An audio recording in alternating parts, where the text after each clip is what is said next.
Two, one. We are live, sir. Yeah, thank you, Exicon. Really good evening to all of you joined today this virtual platform of API-ICP, the postgraduate training program. It's a continuation of our postgraduate training training program. We have the postgraduate from Salem Medical College. Dr. Dinesh Kumar is going to present a case on the cardiovascular system. And we have the professor of medicine from the Salem Medical College, Dr. Rajkumar is joining today. And we have Associate Professor of Cardiology, Dr. Pachipan also joined today to discuss about this a case of cardiovascular system. Over to the faculties and postgraduate to take over the further proceedings of this evening program. Thank you. Thank you, sir. Good evening, sir. Thank you for giving me this opportunity. So I'll start presenting, sir. Yes, present Dinesh. Okay. Good evening. Thank you. Thank you. A 42-year-old male, Mr. S, informant by self, residing in Gangavili, Salem, construction worker by occupation, belonging to lower socioeconomic status, came with chief complaints of breathlessness for the past 6 months, swelling of both legs for past 3 months, palpitation for past 1 month. History of present illness, patient was apparently normal 6 months back, then he developed breathlessness for the past 6 months. Incidence in onset, gradually progressive. Initially, he noted difficulties while carrying bricks overhead, which he previously used to do easily. Over the past 6 months, he started noticing breathlessness while carrying light weights and has to stop in between the work to take rest, then resume this activity. For past 2 months, he had breathlessness. He was after lying flat, which wakes him up from sleep, and then takes deep breaths, which subsided over a few minutes. At present, he has breathing immediately on lying flat, improved on sitting or proper position. Associated occasional cough with expectoration, only on lying flat, lived on sitting. Complaints of swelling of both legs for the past 3 months. Incidence in onset, initially started from foot, aggravated in sitting and standing, reduced on lying, then gradually progressed to involve both knees and legs over the last 2 months, for which he taken blood from nearby medical staff, then has symptoms subsided later. Complaints of palpitation for past 1 month, intermittent, regular, aggravated on exertion, relieved by rest. History of VC fragility present. No history of chest pain, no history of fainting episodes, no history of coughing up of blood, no history of decreased urine output, no history of abdominal pain, no history of fever, no history of difficulty in swallowing, no history of voice change, no history of skin rashes, no history of joint pain, no history of sweating episodes. Past history of fever with sore throat and joint pain in childhood present. No history of similar illness in the past. Not a known case of diabetes, systemic hypertension, connective tissue disorder, coronary artery disease, thyroid disease, chronic lung disease, chronic kidney disease, tuberculosis, or COVID-19. No history of recurrent respiratory tract infection in childhood. No history of previous hospitalization. No history of previous surgery. Personal history: patient was not a smoker or alcohol, not a betel nut chewer. No history of any sexual promiscuity. Taking mixed diet, normal appetite, history of disturbed sleep for past 2 months, normal bowel and bladder habits. Treatment history of purchasing drugs from nearby medical shop for the leg swelling, probably diabetes, following which he passed large amount of urine. Family history: no history of similar illness in parents or siblings, no history of sudden cardiac death in family. Summary: here is a 42-year-old male with a significant past history, suggestive of rheumatic fever in childhood, presented with insidious onset breathlessness for the past 6 months, gradually progressive from NIHA class 2 to NIHA class 4, with a paroxysmal nocturnal dyspnea and orthopnea, associated with occasional dry cough. History of insidious onset, gradually progressive, bilateral swelling of both legs for the past 3 months. History of intermittent exertional palpitation for the past 1 month, and history of VC critical. Probable system involved is cardiovascular system. And the probable diagnosis be valvular heart disease, probability also rheumatic in origin.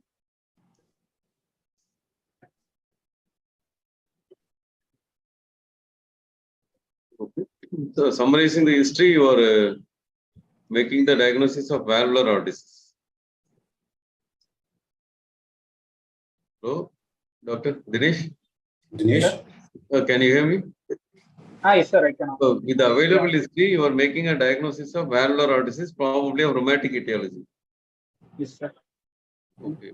Because the patient has significant rheumatic fever in childhood with exertion fitness initially, followed by What is the palpitation. positive? What is the positive history for rheumatic fever? So the patient had a significant history in the childhood, which was initially the fever, sore throat, and joint pain, sir. go to previous slide, Dinesh. Sir?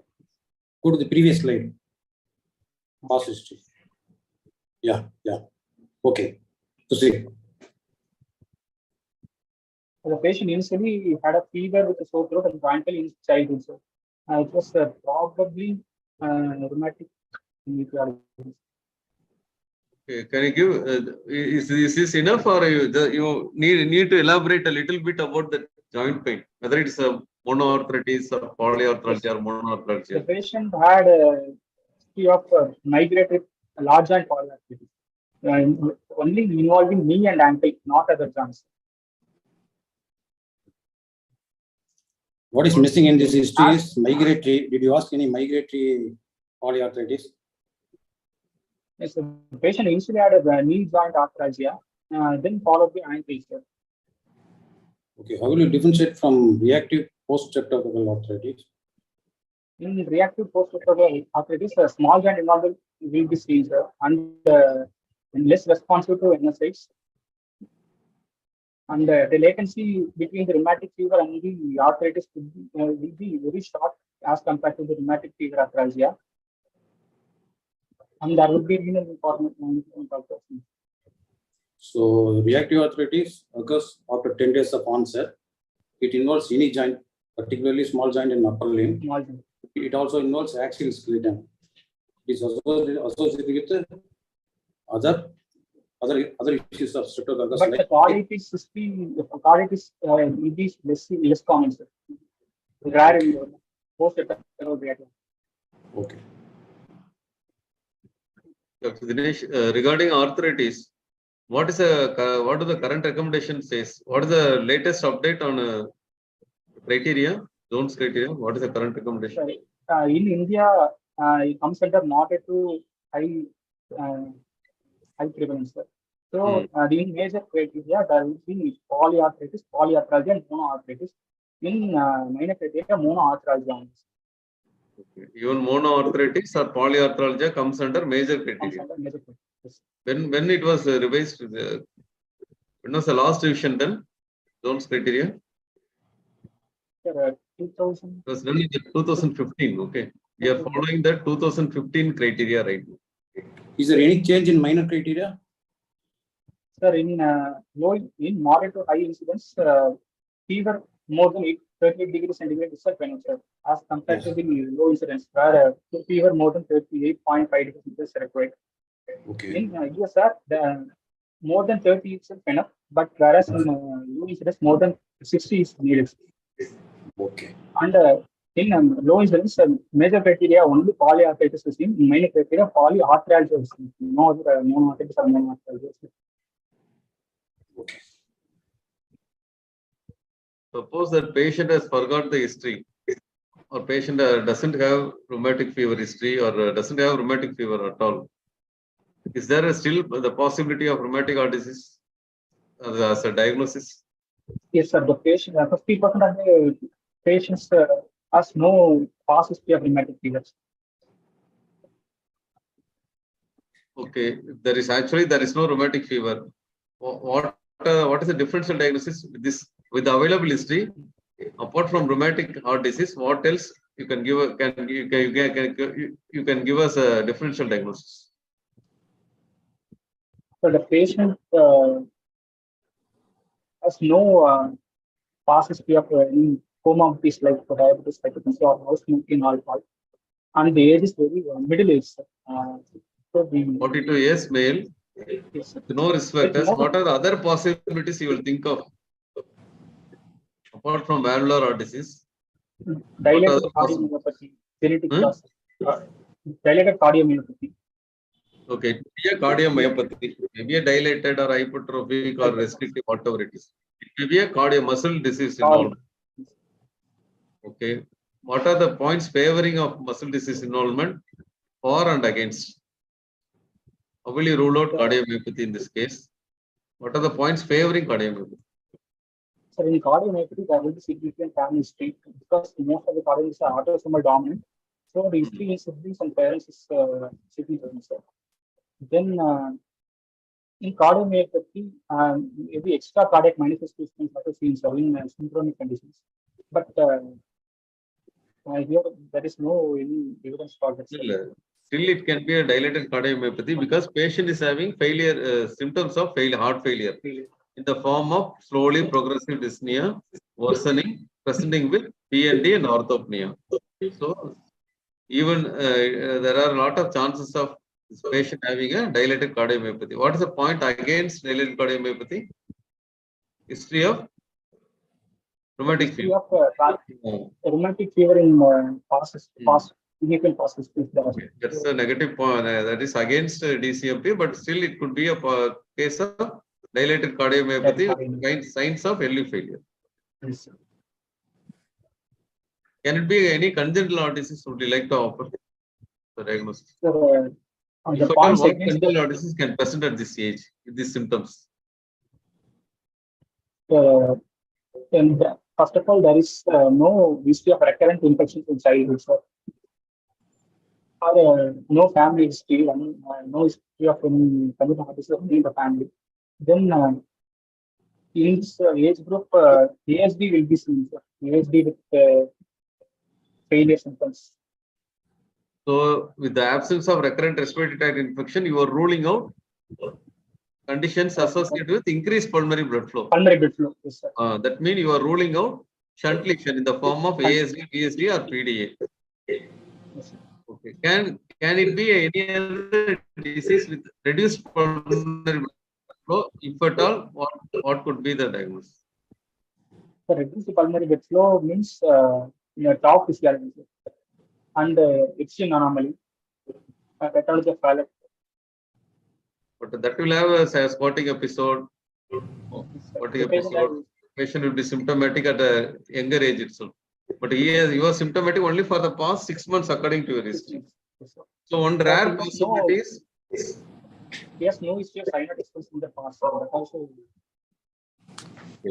So no cyanotic or acyanotic or disease with reduced pulmonary blood flow. You have to think of either Epstein's anomaly or pulmonary stenosis. Pulmonary stenosis you can think. But if the pulmonary stenosis, they won't present with features of left heart failure. They will present with features of, if at all, they will present with they are present with features of right heart failure. But here, patient is having orthopnea and PND. They are of left heart failure. So you can safely rule out pulmonary stenosis and Epstein's anomaly in this case. Okay, proceed. What is the criteria to say recurrent respiratory tract infection? Sir, at least in 2 years, at least 2 years of admission for respiratory. More than 5 episodes in a year. Last for more than 10 days with adequate antibiotic. Okay. Proceed. Shall we start examining? Wait. Is there any history suggestive of pulmonary hypertension? Sir, the patient. Go to the previous slide. Go to the previous slide. Previous slide. Next slide. Next slide. Next slide. Okay. Is there any history suggestive of pulmonary hypertension? Sir, EC certificate can be seen in pulmonary hypertension, sir. Okay. What are the symptoms of pulmonary hypertension? Pulmonary dyspnea, fatigability, and chest pain, and symptoms of in severe cases. Okay, and then Palpitations if volume alone palpitation if RV failure is seen. okay. Is there any history suggestive of pulmonary hypertension in your guess? Can this be a case of primary pulmonary hypertension? Dr. Dinesh, a smart professor is asking, can this be a case of primary pulmonary hypertension presenting at this age of 40? How will you rolling out? How will you roll out? Primary pulmonary hypertension mostly type 1 pulmonary hypertension, more severe, sir. But the patient has only symptoms for past 6 months. In primary pulmonary hypertension, symptoms will start even before, sir. Second or third decade. Usually they will present us second or third decade with what's the important history? Progressive dyspnea. As your case, there will be progressive dyspnea. Yes. Can they have palpitation? Yes. Yes. The right atrial involvement is there. They can have palpitation. They can develop atrial fibrillation or any atrial arrhythmias. Yes. So how will you rule out in this case? There is dyspnea with palpitation, which is regular aggravated by exertion, likely to be a case of pulmonary hypertension, primary pulmonary hypertension. How are you ruling out in your patient, in your case? In this case, the symptoms started later, and there is significant rheumatic fever history in the past. That is a negative point. Yes, what about that orthopnea and PND? Usually they will have symptoms throughout. Okay. Symptoms throughout, there will be any diurnal variation. But the pedal edema also can happen when there is associated. When do they develop pedal edema in the case of primary pulmonary hypertension? If they develop RV failures. Yes, very good.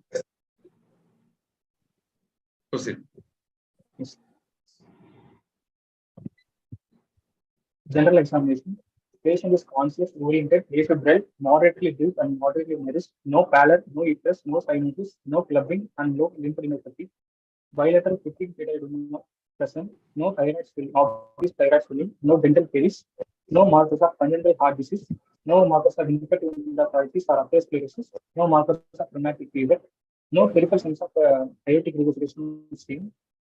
Anthropometry, height of the patient 169 centimeter, weight 66 kg, BMI 23 kg per meter square, arm span 171 centimeter, upper segment 80 centimeter, lower segment 89 centimeter, and the ratio is 0.8. Vitals, pulse 99%, regular rhythm, low volume, no specific character, no radio delay, no radio femoral delay, equally felt on both sides in all peripheral accessible vessels, no vessel wall thickening, blood pressure 100/64 in the right upper limb in proper position, 96/60 in the left upper limb in proper position, 110/70 in the right lower limb in proper position, 106/70 in the left lower limb in proper position. Respiratory rate 20 per minute, abdominothoracic. But SpO2 97% in room air.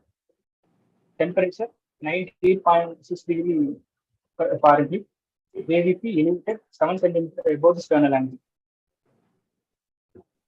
On inspection, after getting Dinesh, what is your inference about pulse and BP?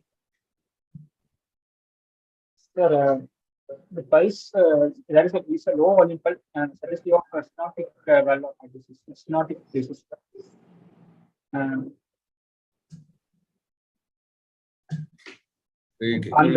Pulses low volume and high volume or small volume and large volume. It's better to use the terminology of small volume and large volume instead of low or high. Okay. Okay. Where will you get a radial delay? The radial delay in aortic dissection. If the rotation of aorta is feed before the margin of left supply matrix. Okay. Radiofemoral delay? In the case of post left, after left supplementary origins, if the cortex navigators. For the benefit of PGs, Dinesh, what is the closest DD of coarctation of aorta? Sir, interrupted aorticals. Okay, interrupted aorticals. Then where will you get a radiofemoral delay? In work test narrative, after the organ of the left supply matrix.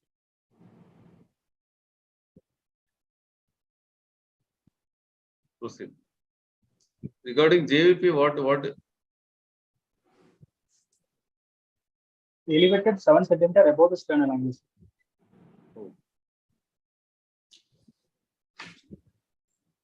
Is What is GVP purpose?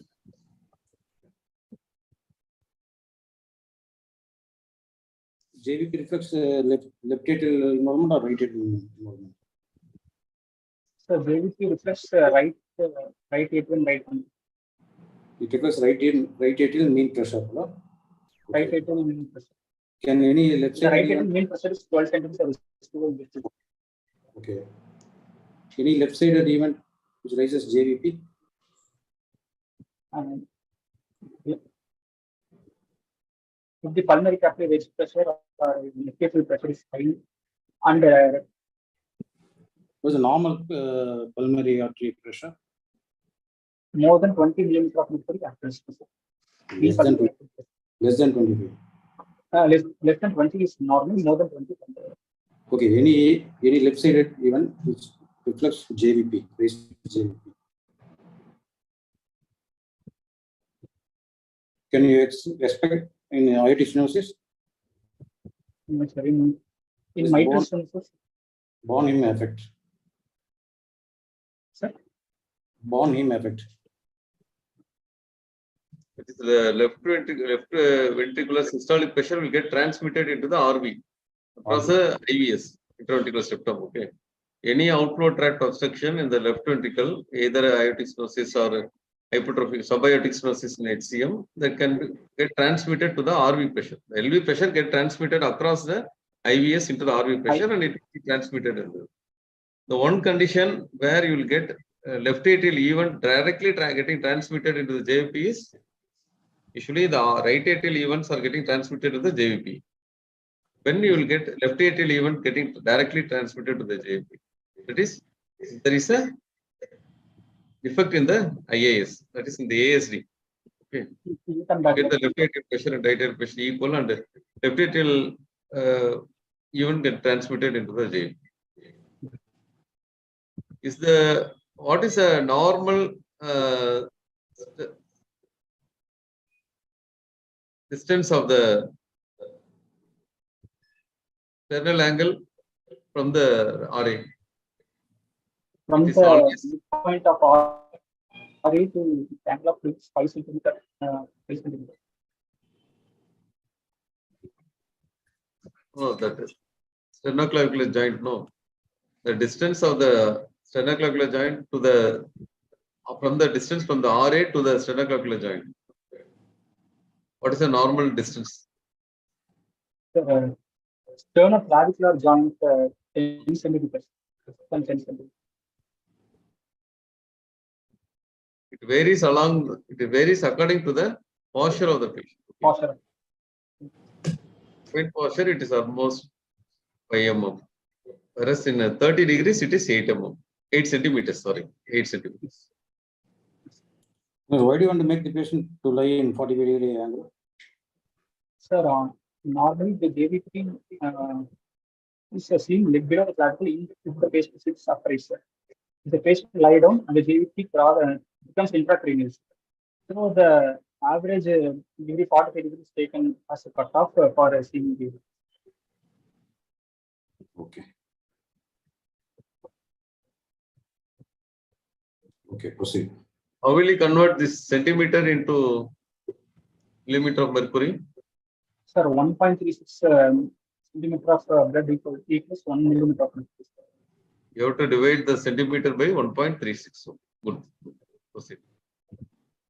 On inspection, and after getting consent from the patient and exposing the patient adequate, no chest wall symmetry is seen, no fibrosis of scoliosis, trachea appears to be inclined, apical impulse visualized in the left intercostal space, half-inch lateral to the midclavicular line, left parasternal pulsation visualized, no epicostal pulsation, no dilated veins or surfaces, no scars of previous surgery, no precordial bulge. On palpation, inspector findings are confirmed. Dinesh, go to inspection slide. Why do you look for no chest wall symmetry? Definitely, what do you expect? Sir, if the chest wall symmetry asymmetry like pectus excavatum or pectus tangent scheme, the apical impulse is normally displaced. Normally, apical impulse is seen in the left half space, now one centimeter meter to the midline vein. But in case of chest wall symmetry like pectus excavatum, the apical impulse will be displaced slightly lateral. Okay, where will you have precordial bulge? Sir, in case of chronic, if the RBH is enlarged in the childhood, the sternum is not compact, so it on chronic RBH there will be bulge. Okay. What is Harrison sulcus? So Harrison sulcus is seen in hyperexpanded lung of COPD, where the diaphragm normal insertion of diaphragm is not isolated. The Harrison sulcus is a depression on both ankle. Inward indrawing seen in the subcostal region while the patient is in case of hyperinflated lung. Not hyperinflated lung. Due to the recurrent respiratory tract infection, because of the respiratory distress and the forcible contraction of the diaphragm will, on a long run, it will contract the lateral part of the chest wall. Okay. Both sides of the infraaxillary region, you will get a depression. That is called Harrison sulcus. It's an indicator of recurrent respiratory tract infection in childhood, like your pectus carinatum, precordial bulge, and Harrison sulcus. What is the significance of pectus excavatum? If this patient is having a pectus excavatum, what is the clinical significance of that? The patient will be suffered previously from rickets or congenital heart disease. So we consider causing hypertrophy of right ventricle.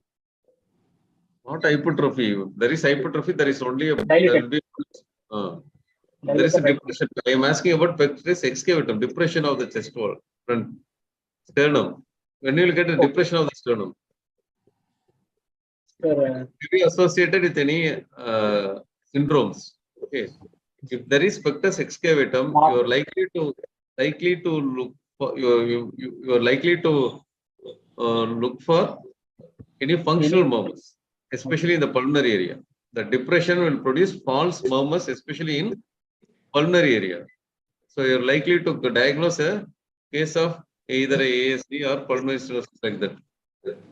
So functional murmur secondary to pectus excavatum, it's a possibility, or even in Steinberg syndrome. So what do you want to infer about the apical impulse? Is it normal or abnormal? so the apical impulse is slightly shifted lateral, often lateral to the midline, where the normal position is 1 centimeter medial to the midline. So what does it imply? Right ventricular enlargement. Because the So, impulse is shifted only outwards, but not downwards. Not downwards and outwards.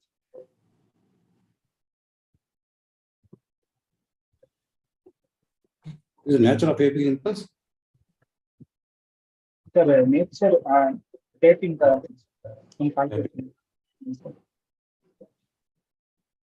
what visible parasternal pulsations you will expect? Sir, in apical impulse shifted laterally, there could be chance implies right ventricular dilatation. So the left parsonal pulsations could be due to right ventricular pulsations. Okay. Why do you look for scars? What type of scars you look for? Sir, in medium sternotomy scars are seen in coronary bypass grafting, and lateral sternotomy scars are seen in valve replacement surgeries. Right percutaneous scars are seen in blood clot and in case of congenital heart disease. What you are telling about midline scars? If there is midline scar, what are the possibilities? In coronary bypass grafting. No, pertaining to your case, case of RHT. Valve replacement surgery. Well, replacement. Any open heart surgery in the form of valve replacement can be done only through midline sternotomy. So patient has not undergone any midline sternotomy, so there is no possibility of valve replacement. Can there be a possibility of a closed mitral commissurotomy? Where will be the? So over the apex, first consider Horizontal scar running along the intercostal space. Okay. intercostal space using dilates with the fingers or subdilator. Okay. Proceed. On palpation, inspector findings are confirmed. Trachea in midline. Apical impulse felt in the left fifth intercostal space, oblique lateral to the clavicle line, tapping in character, associated with diastolic pressure. Palpable P2 felt in the left second intercostal space, parasternal region. Grade 3 left parasternal region present. Epigastric pulsations felt at the tip of the finger. On auscultation, in mitral area, this one is still heard. Loud S1 is a sharp, high pitched. Let's go to the previous slide. Okay. You have grade 3 left parasternal heave, isn't it? Yes, sir. What is the reason for parasternal heave? Sir, this case, RB enlargement, right ventricular enlargement, sir. Left atrium and right ventricular. Left atrium and right ventricular hypertrophy.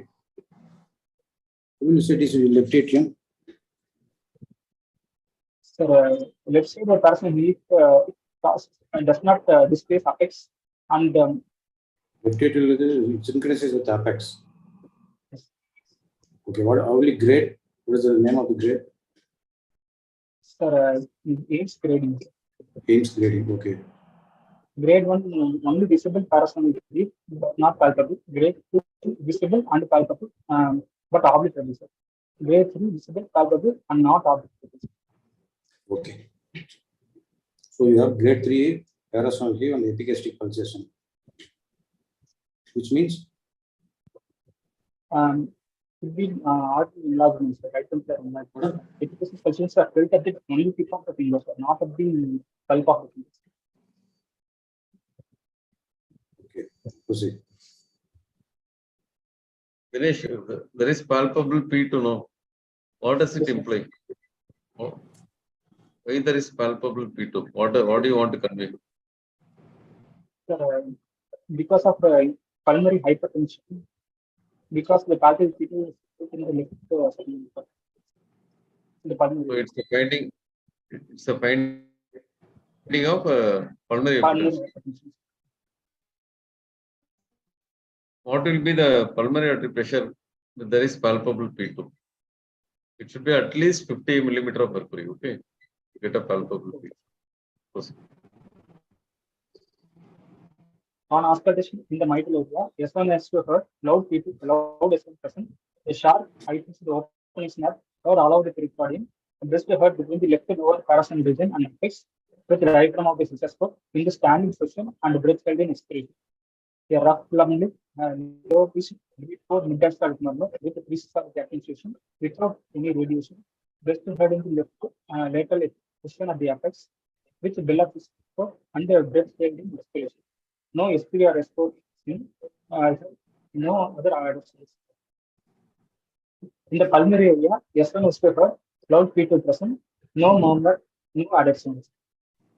In the tricuspid area, S1 is heard, yes, sharp, blowing, high pitched, grade 3 pansopalic murmur, heard in the left foot in the process space in the parasternal region with diaphragm of cystoscope and breath held in inspiration.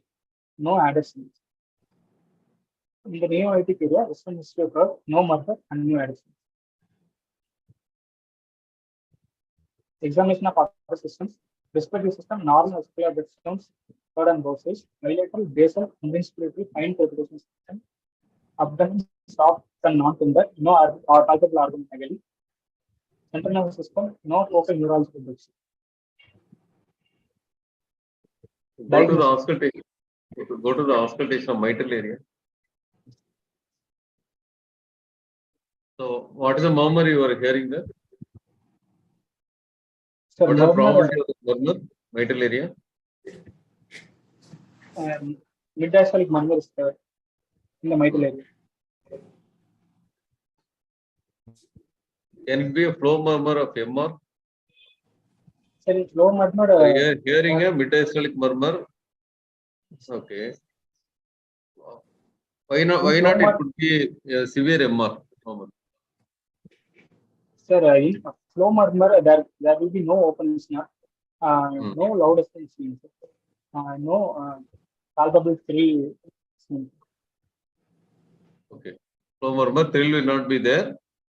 Open Snap snap may not be heard. What about S1? S1. In severe MR, what would be the S1?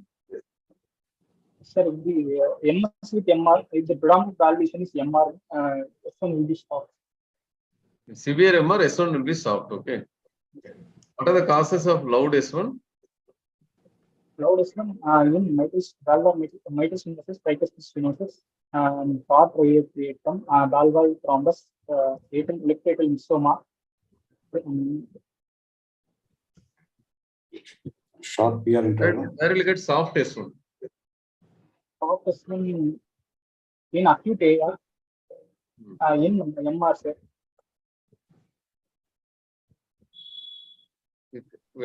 In severe calcific MS also, The silent MS. Okay.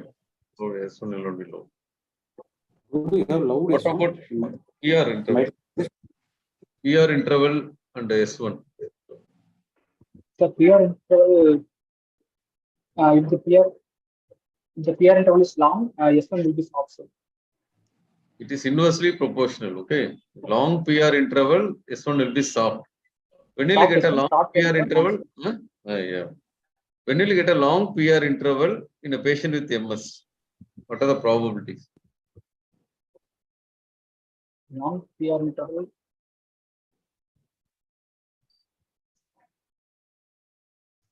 Patient taking beta blockers, drugs, calcium channel beta blockers. Beta blocker or what is the most common drug you will prescribe? Digoxin. Digoxin. Can it be the sign of a disease? Rheumatic fever, PR interval? Long PR interval is seen as a minor criteria. Okay. Maybe a reactivation also. Okay. Reactivation of acute rheumatic fever, you will get a long PR interval. That may reduce the soft S1. What about other differential diagnosis for MDM? MDM, sir. MDM. For mitral stenosis, tricuspid stenosis, and flow murmurs across the mitral like VSD, PDA, or where will you get a flow murmur in VSD and PDA? Which side? So VSD and PDA, there is flow murmur across the mitral valves. Okay. Flow MDM. In ASD, you won't get a flow MDM. Huh? In ASD, flow is on the tricuspid area. ASD also, you will get a flow MDM, but it will be in the right side. tricuspid Right area. across the tricuspid valve. Not in the mitral area, it will get in the tricuspid area.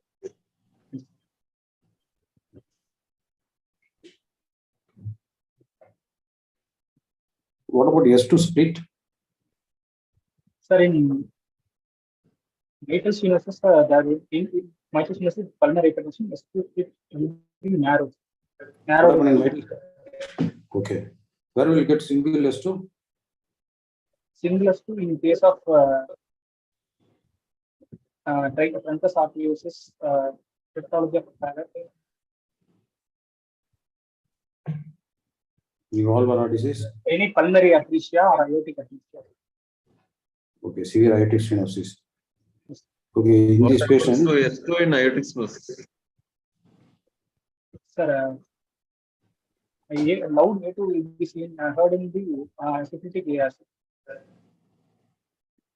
Soft, sir. S2 will be soft in aortic stenosis. Soft in. It will be loud in. Soft in aortic. Loud in the bicuspid aortic.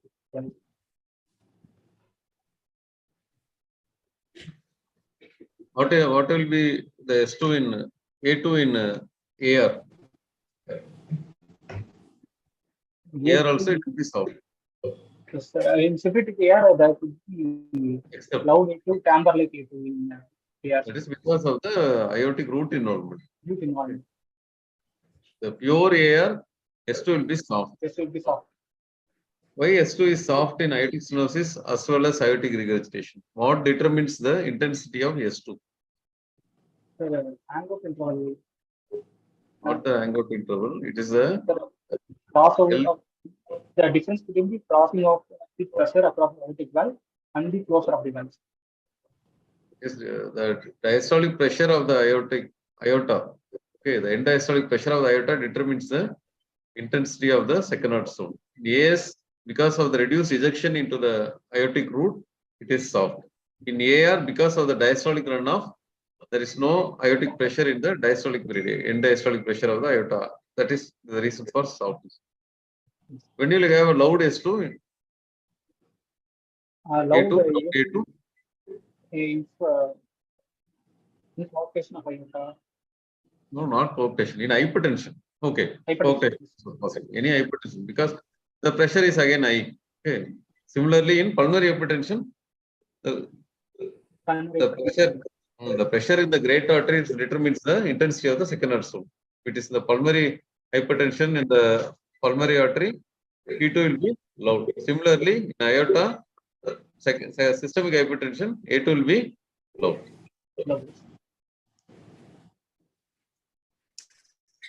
Just what about S3? This, if it is present, what do you? Sir, in this case, mitral stenosis, if S3 is present, it's just RV failure. So RV could be heard. If it is S3 is present, what do you think?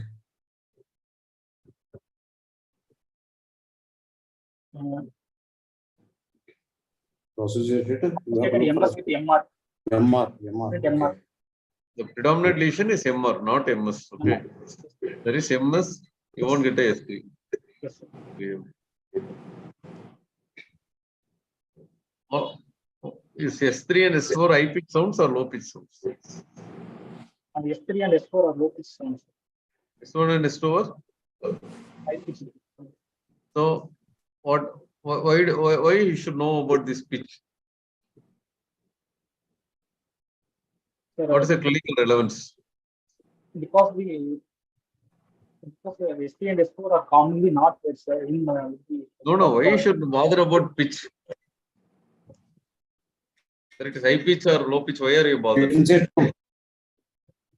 What are the 2 parts of the... Because the using of stethoscope diaphragm of the So only if you use the proper part, you will pick up the sound. For you to identify S3 and S4, you have to use your bell of the stethoscope. bell.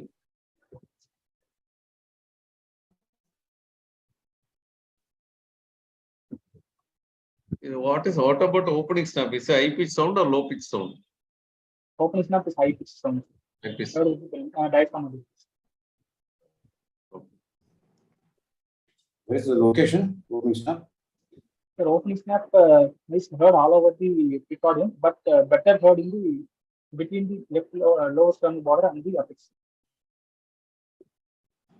How to differentiate the opening snap from S2 from S3? Sir, normal A2 opening snap is 30 to 120 milliseconds. But the S3, in case of S3, A2 and the S3 interval will be 120 to 160 milliseconds. Okay. So opening snap comes earlier compared to Compared to S3. the S3 and S4. Yes. So it's the pre-systolic sound, the late diastolic. Opening snap is high pitch and S3 and S4 are Low pitch. low pitch. And the S3, S4 heard better in the apex with the bell of the scope in the left lateral. But in opening snap, What happens if the patient is not? Sir? What happened on standing? What happened on standing? So on standing, the A2 is prolonged. So the opening snap is better heard.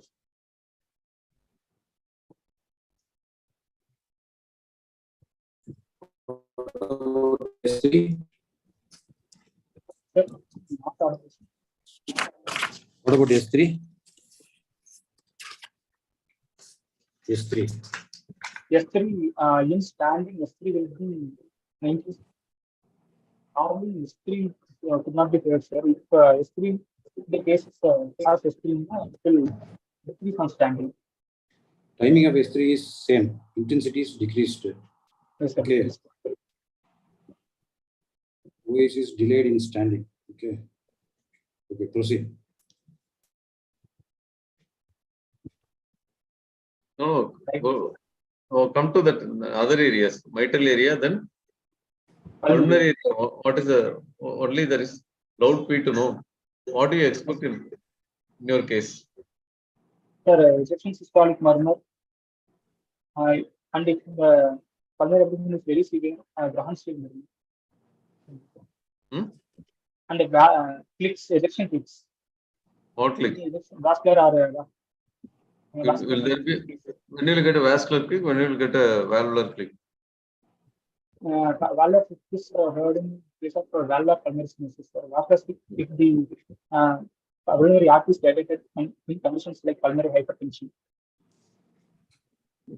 Can you get a valvular pulmonary stenosis in rheumatic fever? Very unlikely. Valvular pulmonary stenosis is usually a congenital disease. The rheumatic involvement per se of a valvular pulmonary stenosis is very, very uncommon. Okay.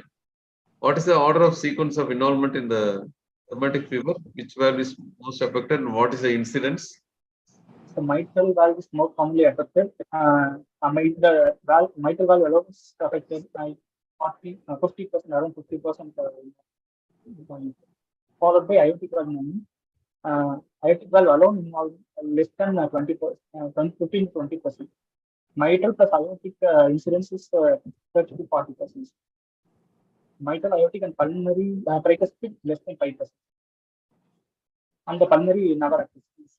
So mitral involvement, pure MS is 25%, 25 to 27%. Mitral involvement in the form of MS plus MR is 66%. Okay. What is the most common cause of aortic stenosis in the general population? Bicuspid aortic valve. Bicuspid valve.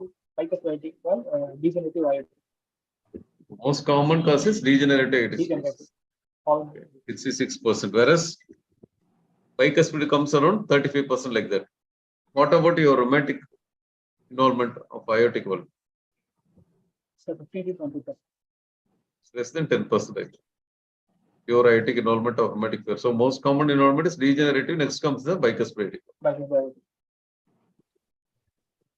So you are expecting a loud P2.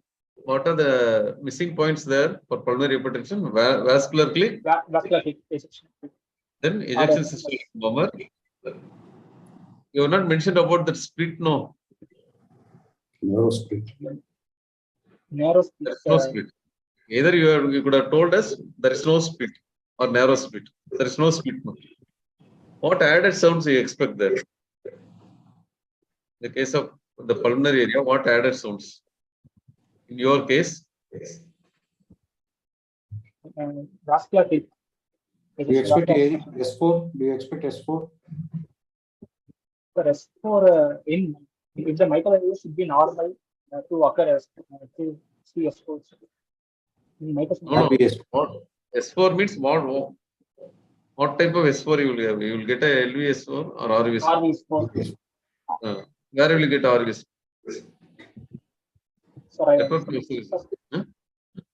Pulmonary. Severe pulmonary, you can get a RV S4. Primary pulmonary.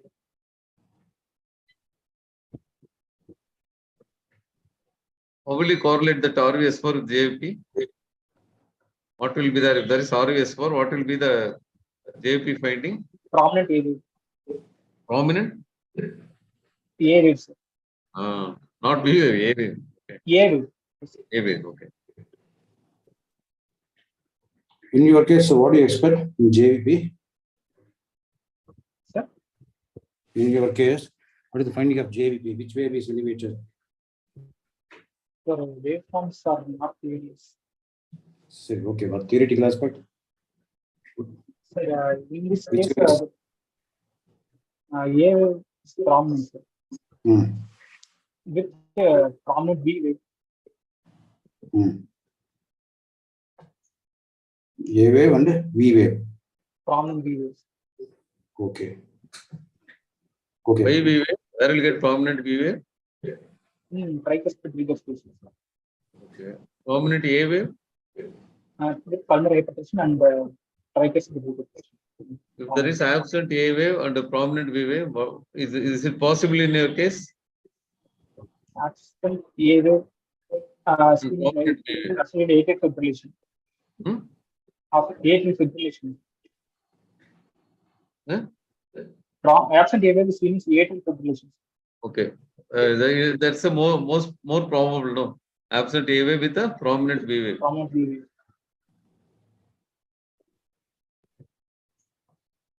Comment about the tricuspid area, Mohammed. In tricuspid area,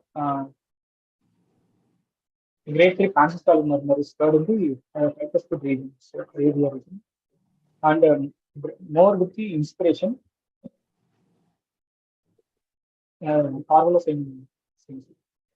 Why it is more with inspiration?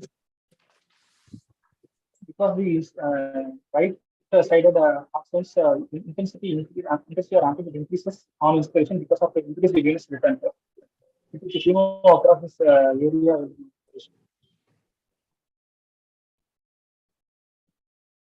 What is Carvalho sign? Inspiratory augmentation of right-sided tricuspid regurgitation murmur. What is augmented Carvalho sign?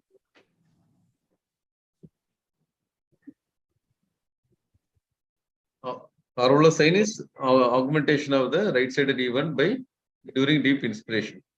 If it is not happening, you can. In abdominal jugular. Good.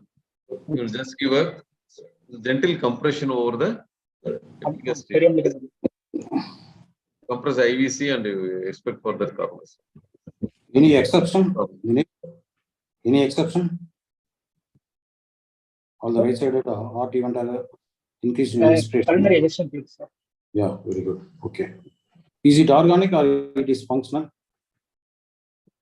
Sir, TR.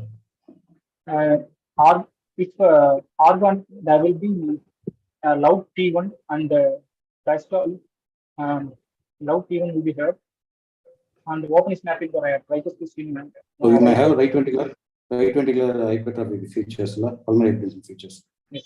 It is organic. Okay. This organ. Functional TR. Okay. What added sounds you expect in your case? In the case of secondary TR,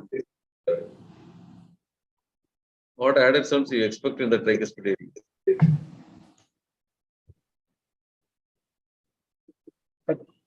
TR.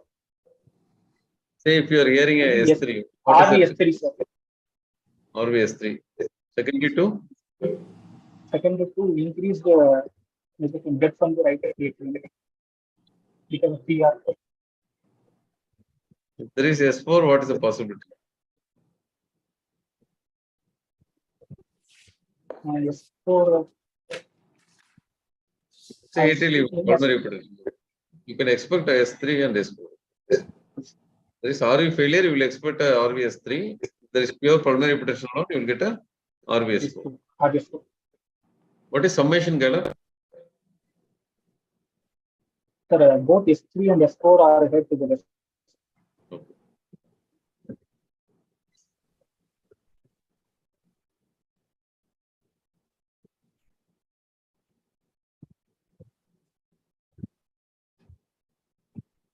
What is the differential diagnosis of this murmur in the tricuspid area? Pansystolic grade 3 murmur, high pitch blowing. What is the differential diagnosis? What are the differential diagnosis? VSD and VSD murmur. What VSD? What VSD? Sir, it's a large or very small VSD? Small, not restricted VSD. No. VSD, what is the nature of the murmur? Usually, it's a pansystolic or a ejection. Okay. When will you get ejection systolic murmur in a VSD? Small VSD, small muscular VSD. All muscular VSD. And Or the a large VSD pulmonary VSD with hypertension. pulmonary. Pulmonary Large VSD with Pulmonary. very small VSD. Small VSD, you will get a holosystolic murmur. Whereas if it's a very small VSD, muscular VSD, it will get closed as the LV goes on contracting, it will get closed and the later part of the systole. So initially there is a shunt. As the LV start contracting, the septum will get closed. You will get a ejection systolic murmur in a very small VSD. Whereas in large VSD with the pulmonary hypertension, you will get reduced flow because the RV and LV pressure equalizes at the earliest during the system. So one thing is VSD, other DDs, tricuspid area pansystolic murmur. Sir, right. Sir, normal is the TR. That would be early. Okay, apart from TR, whether it is normal pressure or secondary TR. One thing is VSD. Acute MR. Good. Not acute. Why not chronic MR? Both MR can present with the pansystolic murmur, whether it is acute or not. Then?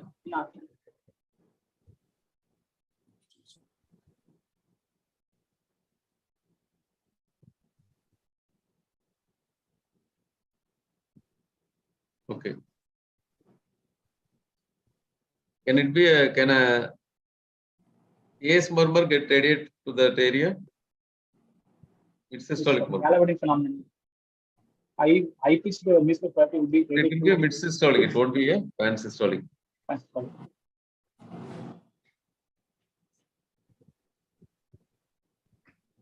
Rarely a AP window murmur, aorta pulmonary window can present as a pansystolic murmur. If it is a MR in the tricuspid area, what is the leaflet involved? AML or PML? That radiates anteriorly.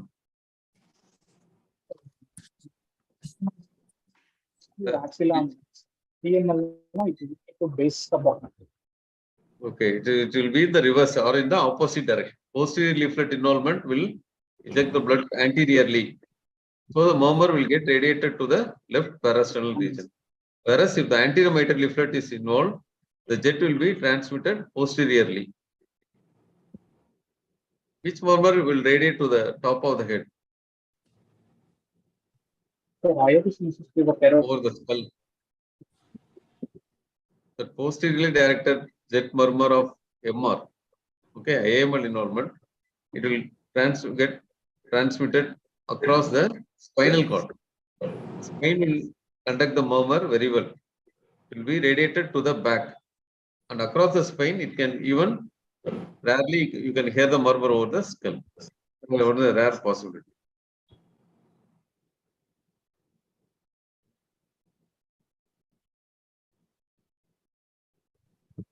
Okay. What are the other added sounds you can expect apart from this? Pulmonary aortic generally added sound you can expect in a rheumatic fever patient. Suppose your patient is having rheumatic fever, deactivation. Apart from murmurs, what are the other possible added sounds you can expect? Sir, S3 period due to myocarditis. No, so say if it's a rheumatic fever involves the endocardium alone or myocardium or pericardium? Pancarditis. Okay, very good. That is a pancarditis. What do you expect if it is a pericardial involvement?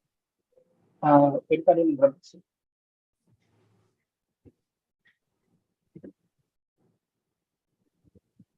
Next, proceed. Diagnosis. And in the case of Go to the previous name, neo-aortic area. What do you mean by neo-aortic area? In the left to third intercostal, third intercostal space, posterior sternum. Third serine also. Which intercostal space is the neo-aortic area? Left to third intercostal space, close to the sternum. What are the murmurs that you expect? If there is a systolic murmur, ejection systolic murmur in the neoatic area, what are the possibilities? Sir, hypertrophic cardiomyopathy. Okay, Subaortic subaortic. No? Maybe a muscular or a membrane. Membrane. Maybe a stenosis or a dynamic. A fixed obstruction, subaortic membrane. If it is a dynamic obstruction, hypertrophic cardiomyopathy. What is the other name of that neoatic area? Erb's area. Yeah, Erb's area. Erb's area.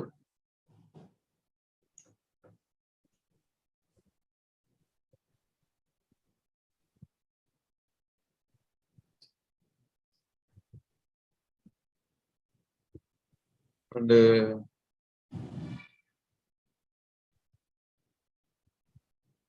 can you get the VSD murmur over there? Second aortic area. What type of VSD? Usually VSD murmur you will hear in the tricuspid area or the fourth or fifth intercostal space. When you will get a high conduction? Subaortic. Not subaortic. If it is a Gerbold's defect, that is Gerbold's. LV to RA conduction. RA conduction. LV to RA conduction, you will get a high VSD. The murmur will radiate higher. Either to the third or second intercostal.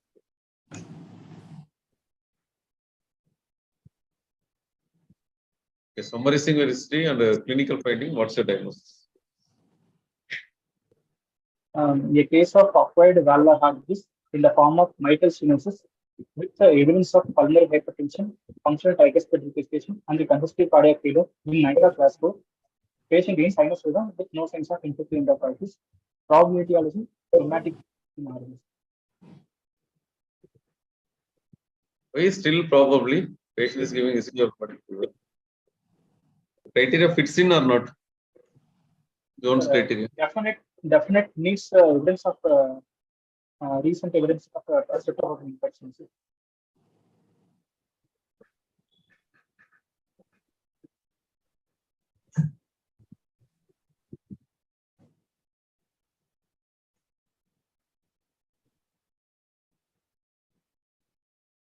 How will you proceed?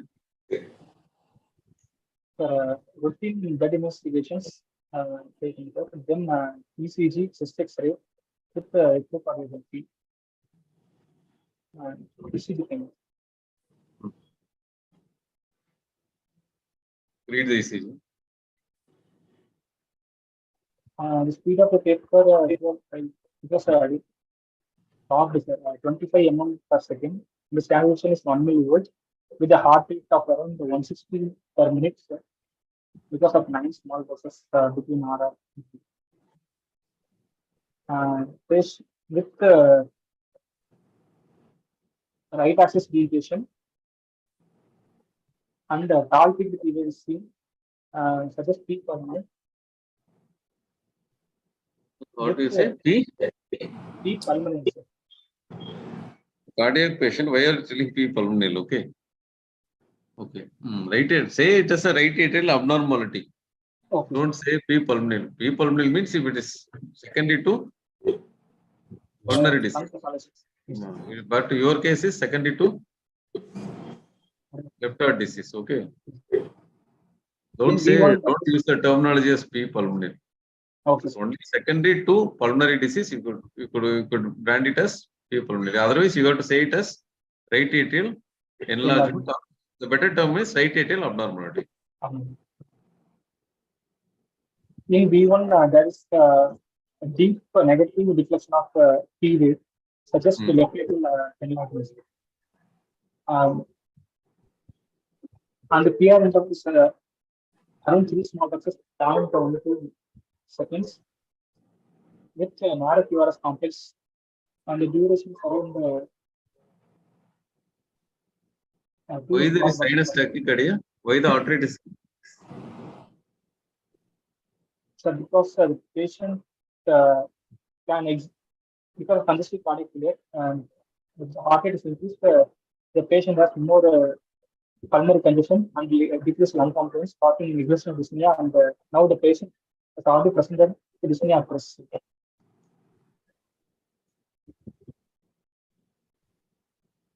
What is Macrous index? Macrous index, the duration of P wave divided by the duration of PR interval of more than 1.6. PR segment, duration of P wave divided by duration of PR segment more than 1.6. It's the sign of Slightly abnormality. what is Morris index?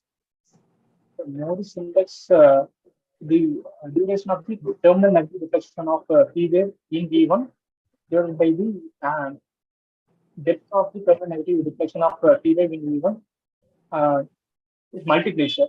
If multiplied now, we get around more than or equal to 0.04 millimeter second. So just write it in a margin. Why the R wave is very prominent in V1? So the R wave here is more than 7 mm. So just the right ventricular hypertrophy with prominent Q waves. So Q are complex in V1, suggest right ventricular hypertrophy. Type A RVs. Is there any formula to calculate the RV pressure, systolic pressure, based on the R wave in V1? Sir, one large box multiplied by No, one small square. You have to multiply by 5. Okay. 5. Your case is 7, no? Here 7, 7. Sir. Then it is 7 approximately 30, 33. 35.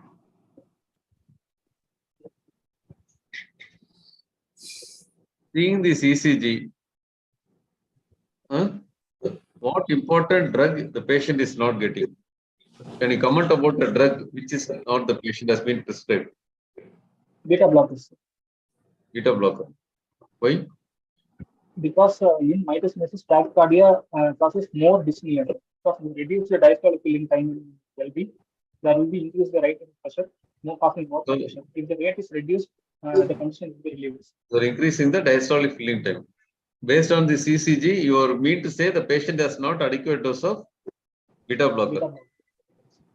Any other important drug will prescribe for rheumatic heart disease with LV dysfunction? Rheumatic heart disease with congestive cardiac failure. The one drug which is name one drug which is a positive inotrope with that will reduce the heart rate. The one drug cardiology which is a positive inotrope but reduce the heart rate. Digoxin. Very good. Because any inotrope you give by infusion or oral, they have a tendency to increase the heart rate. Whereas the one drug, okay. Based on seeing the ECG, can you say the patient has not received digoxin or not? What are the, in other way, what are the ECG effects of digoxin? Sir, the digoxin effect causes the downsloping history depression with invested mistakes. So inverted tick sign is not there. And then tachycardia. Tachycardia, yes. The rate has not been controlled because patient is has not received, probably not received a digoxin or not given adequate doses of beta blocker.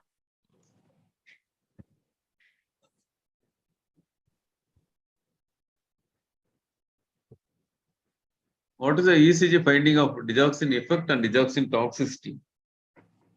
Digoxin effect, downsloping history depression and people inverted office system in the but in digoxin toxicity, the most characteristic is atrial tachycardia with varying hormone. It is very good. So, there may be any sort of arrhythmia patient if there is having digoxin toxicity. Whereas only the inverted tick sign will be seen in digoxin effect. One more finding is this inverted tick sign will be seen prominently in patient in leads with upright tall R wave in digoxin effect. Whereas even with the smallest R wave, if you see this effect, it will be seen in digoxin toxicity. Okay. Even with the smallest R wave, you see the inverted extent, it is digoxin toxicity. Whereas this inverted extent is seen only in leads with the tall R wave, it is digoxin effect. Rajkumar sir, you would like to add anything?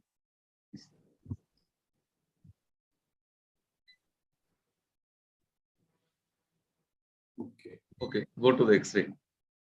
Yes, You have sir. the X-ray with you? Yes, sir. Go, go to the previous one, ECG. No, not the ECG, your findings, your interpretation. PR interval is 1 PR or short PR? I thought there was a short PR interval. Sir, PR interval around 3 small boxes, sir. No, it's less than 2 small squares. Okay. Okay, no problem. Why there is short PR interval? Sir, cost for Why short there is PR short interval Because of and the tachycardia. tachycardia. Because of tachycardia. Okay. Speed of the paper is 25 millimeter per second. Transition is 1 millivolt. Heart rate is around 160 per minute. Regular interval, right axis deviation. Biaxial emergency. And PR interval less than 120 milliseconds. Narrow complex device of around 80 milliseconds. Right interval hypertrophy is seen, suggests evidence by QR complex in V1 with RA amplitude more than 7 mm. And the corrective QR interval here is around 400 milliseconds. So the impression is sinus tachycardia with biaxial energy on 320 the rate of type PR the rate of Go to the X-ray. It's chest X-ray POV with X-ray film, non-repeated film, adequately restored trachea in midline. So there is a strain on sternum, but the slide is not clear here. Bone soft tissues are normal, and cardiothoracic ratio is more than 0.57. Fading of the left border is seen, and the contour of the right hand is normal, and cost of an angles and both sides is free. Fairly B lines, A lines and B lines are seen. Right eye lines enlarged probably due to pulmonary artery dilatation. Right pulmonary artery dilatation. Dinesh, what is the reason for the straightening of left heart border? Sir, because of decreased hypoplastic aortic knockage and dilated pulmonary bed with the left atrial appendage enlargement and the hypofilled decreased the filling of LVs. Underfilling of left ventricle. This is the earliest sign. The earliest sign is supplication of the blood vessels. Straightening of left heart border. What is shadow? Due to left atrial enlargement, and the right heart border is seen as a double shadow because of both right and left atrial. Okay. How will you measure CT ratio? Sir, the maximum diameter of sir, the heart border should be taken as divided into two. On the right side, maximum width is measured, and the left side maximum length is measured, and the longest. So you have to draw a midline. Huh? The maximum RA from that midline, you have to take the right half of the heart, and from the maximum cardiac shadow on the left side from the midline. So you should not draw a straight line across the heart. Wherever, whichever part is maximum, you have to mark that part on both sides, right side and left side of the midline, and you have to add that.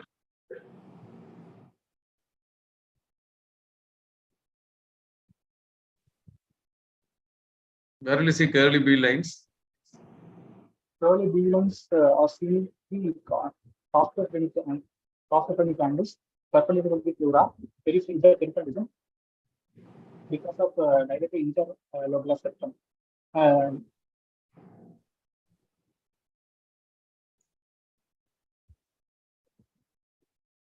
What's the X-ray feature of right atrial enlargement?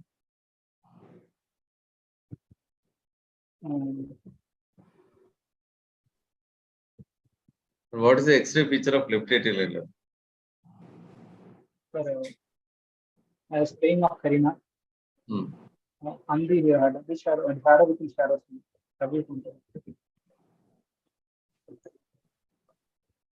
So shadow within a shadow is a feature of left atrial level. And if Is there the bearing shadow is taken, there will be Is there any grading with that? so, Shadow within shadow. So initially, which is the outermost shadow? Shadow within the shadow. right atrium. Good. The outermost shadow is the right atrium, and the next within that is the left atrium. This is the first grade. Then both will get merged in stage 2. In stage 3, the LA goes beyond the RA and it forms the right heart border. Okay. And what's the X-ray feature of right atrial enlargement?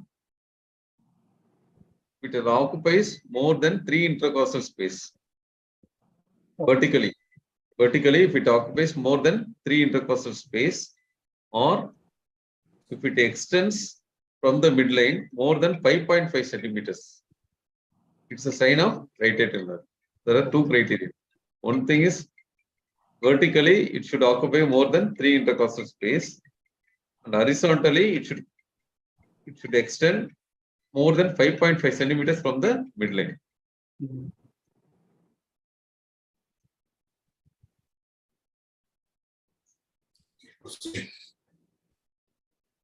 What are the signs of pulmonary venous hypertension in X-ray? What from these early lines? So usually supplementation of vessels in the upper region, sir. It suggests a pulmonary capillary pressure of around 12 to 18 millimeter. And if the pulmonary capillary pressure is more than 18 to less than 25, there will be fairly big ones and fairly early ones. And if the pulmonary capillary pressure further exists beyond mercury, pulmonary. Good. What is the sign of long-standing pulmonary hypertension in X-ray? The long-standing pulmonary hypertension. Long-standing pulmonary hypertension.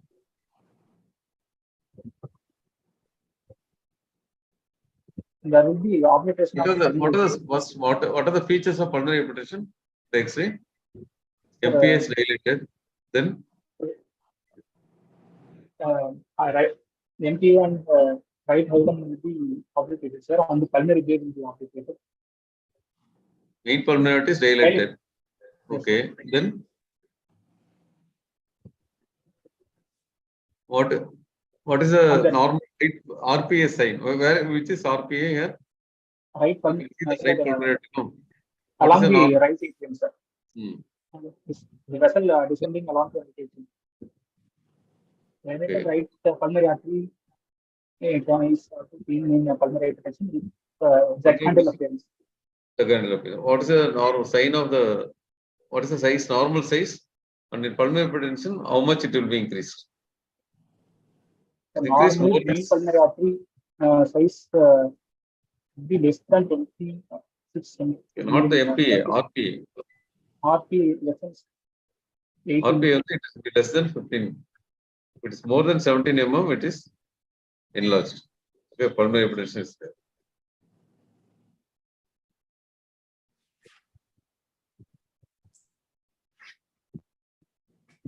What is the feature of pulmonary hemostenosis? And you can see sometimes pulmonary calcification, small vessel calcification in long-standing cases of pulmonary hypertension. And in your case, MS, severe MS, what else you can see? The X-ray. Can you see the valve calcification? It's but in this case, there is opening snap loudest. Okay. Say the valve is calcified in severe MS, long-standing. Can you see that valve calcification in the X-ray? Chest X-ray? Yes, sir. Yes.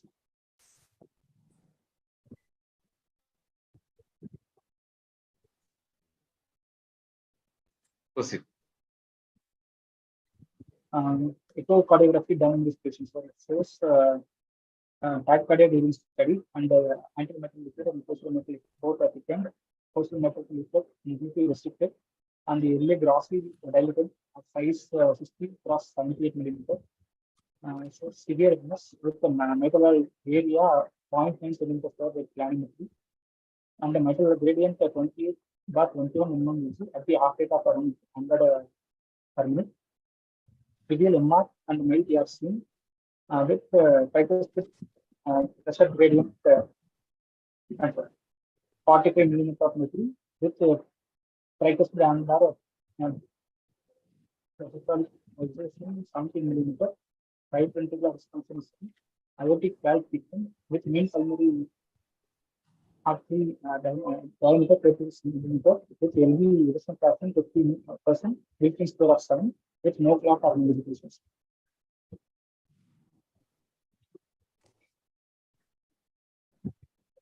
Mitral area is 0.9. Yes, sir. Severe MS. Yes, sir. What's the normal mitral area? 4 to 6 centimeters square. Centimeter? Centimeter square. Centimeter square. What is the contradictory point in the clinical finding and the echo?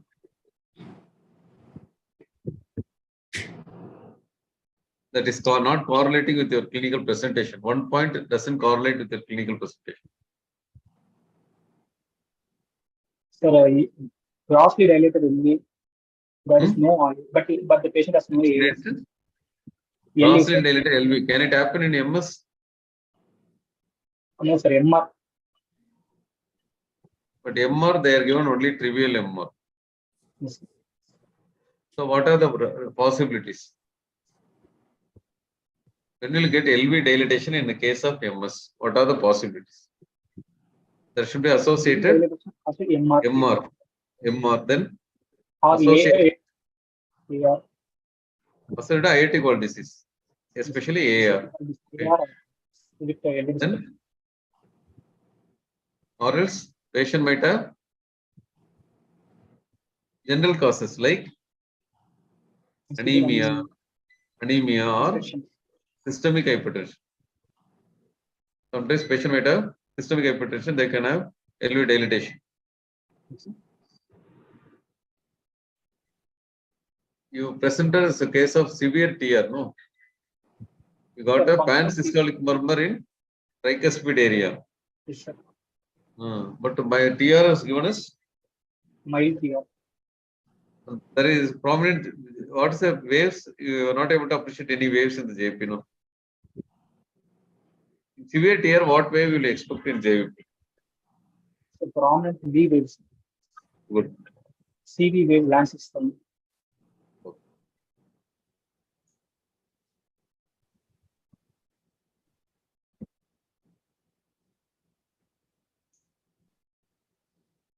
And the TR can be mild in this case despite severe pulmonary hypertension. Is it possible? See, go through the read that TRPG is 45, TAP C 70, RV dysfunction is less than 60 RV dysfunction. So, if despite having severe pulmonary hypertension, TR may be mild if there is RV dysfunction. That's one possibility, but clinically you won't pick up that such a murmur. Probably, if the echo is done later on, if the patient is developing RV dysfunction, TR murmur may not be that much significant.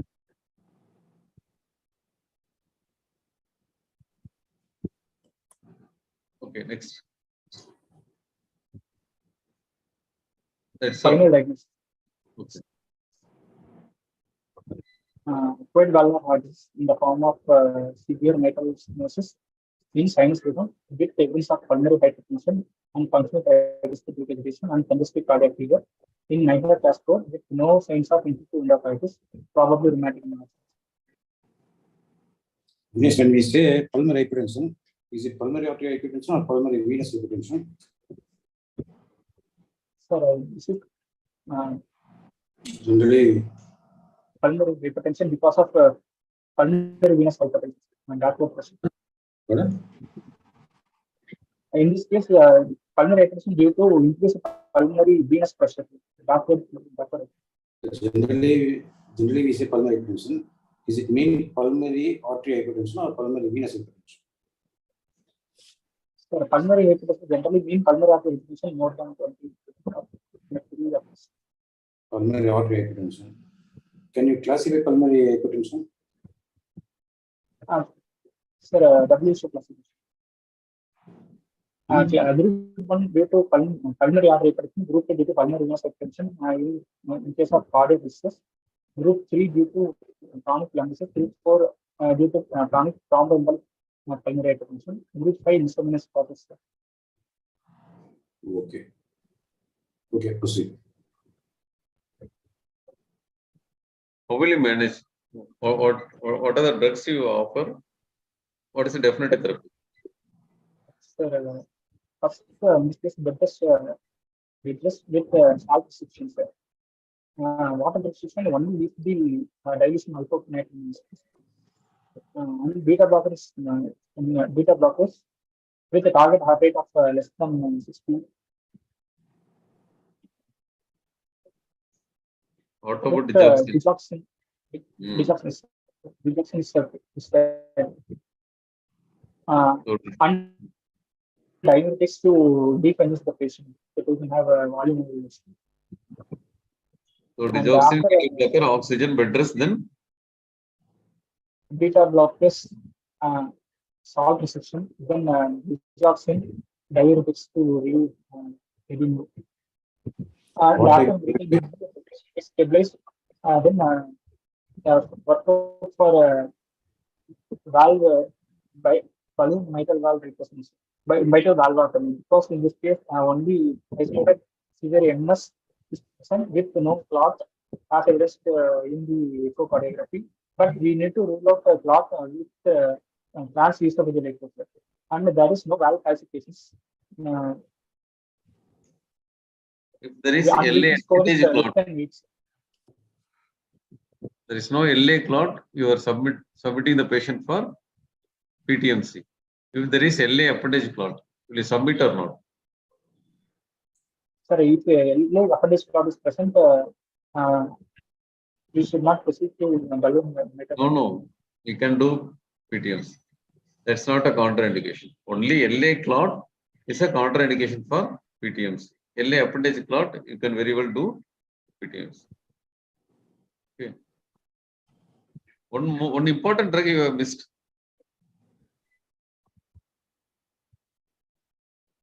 Won't you prescribe penicillin for this patient? Yes, sir. For we're not told about that. Okay.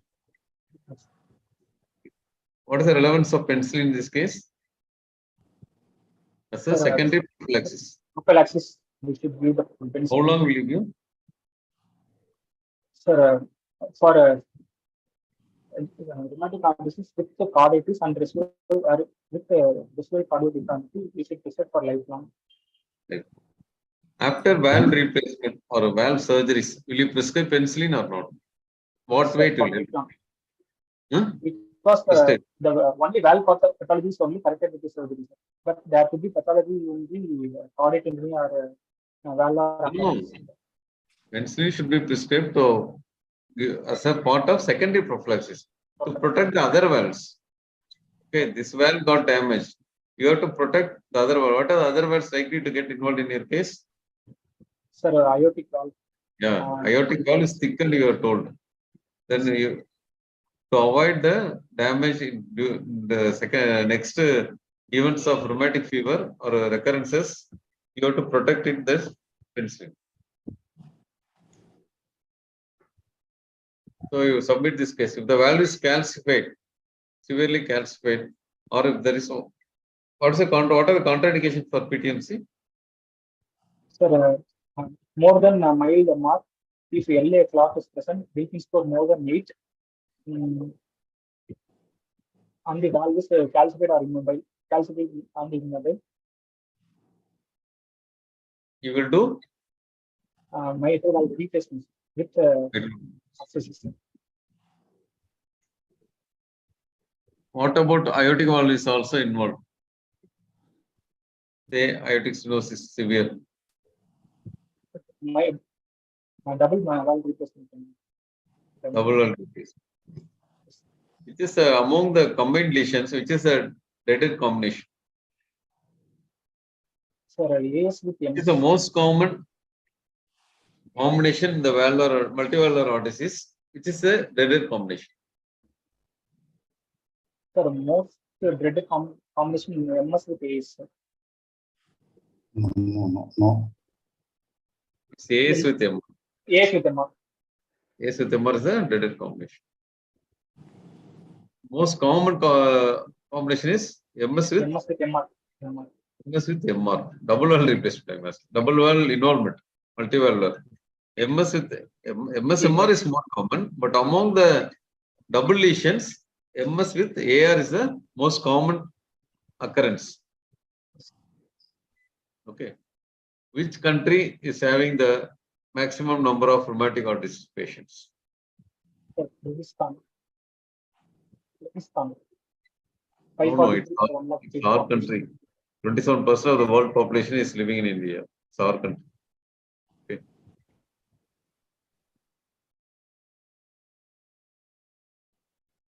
Okay, you have presented well. Very good. You have prepared, I think. You have prepared well. Keep reading. Okay. Dinesh, what is the role of transesophageal echo? Because to rule out LA appendage clots, sir. Okay. Anything? Any other thing? In a case of rheumatic heart disease, when and all you will do T. One thing is to rule out LA clot, appendage clot. Then, if you suspect any vegetation, especially in post-valve replacement, your transthoracic echo will miss the vegetations. If you suspect vegetations in post-valve replacement patient, either it is a MR, MER or IAVR, you have to go for transesophageal echo. What are the complications of post-valve replacement? Long-term complications. After 2 years, 3 years. What are the complications patient can develop? Late prosthetic valve infiltrative endocarditis, prosthetic valve thrombosis. If in closed state, it leads to, or when started with the open state thrombosis, it leads to mitral valgus lesions. So in this case, with mitral valgus leakage, then valve degeneration is rare, because in prosthetic valve, the span is around 20 to 30 years. Okay, that's very uncommon. Metallic valve undergoing degeneration is very, very uncommon. So patient might develop either a stuck valve due to inadequate anticoagulation, or rarely they can develop bleeding tendencies, especially ICH, if it is overcoagulated. So it's they should be very closely watched. The oral anticoagulation are all dreadful drugs. They should be closely monitored. Okay. Either way, they can give problems. Undercoagulation, stuck valve, overcoagulation bleeds, especially CNS bleeds. The other possibilities, IE.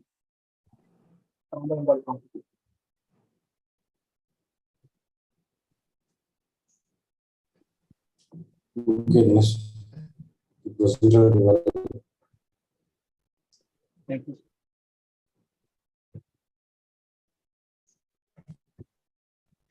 Anything else?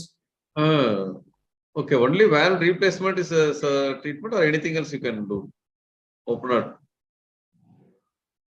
That has been done in good centers by safe hands. Sir, tricuspid angioplasty. No, that's for tricuspid, even for MS. Sir, Watchman device to prevent further LA clot formation. In mitral stenosis, valve repair, sometimes they will do, even for rheumatic heart disease. Valve repair. Okay. Okay. Rajkumar, yes, presented well, yes, prepared and presented well. I think, shall we, there is nothing more to add, we can close this. Yeah, we can wind up. Saravanan, sir. Yes, sir. I'm there. Really, thank you, sir. Thank you, Dr. Rajkumar, sir, and Pachipan, sir, for detailed discussion about the clinical features, especially the individual valvular lesions as well as the congenital anomalies related discussion. I think you also discussed in detail about echo and ECG and X-ray chest also. Really, thank you, sir, for making the postgraduate benefited out of this postgraduate discussion. I really thank and appreciate Dinesh Kumar, as Dr. Pachipan sir was mentioning about nicely prepared, I think. So that's the reason I was able to answer almost more than 75% of questions raised by Dr. Pachipan's answered by Dinesh Kumar. Thank you, Dinesh, and keep reading about the same topic so that we'll get benefit out of this during your examination. And thank you, Dr. Suresh Khanna sir, for providing the faculties for this evening also. Thank you, every one of you, and good night, all of you. Thanks for the opportunity. Good night. Yeah. Sir.